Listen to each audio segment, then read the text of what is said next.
这两个现象，电工师傅真的是解释不了。你就算去找老电工，他也给你解释不清楚。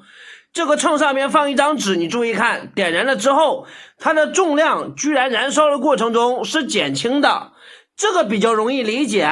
你注意看啊，马上就不一样了。它的重量减轻了之后，居然还会自动增加，而且它远远高于一张纸的重量。你看到没？我的秤是没有问题的啊，真的让人百思不得其解。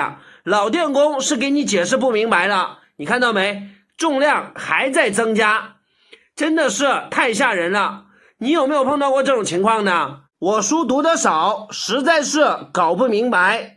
我还做了另外一个实验，拿3张一模一样的1块钱，归零了之后分别测量，发现它都是10，你看到没？重量都是10，放在一起居然增加了。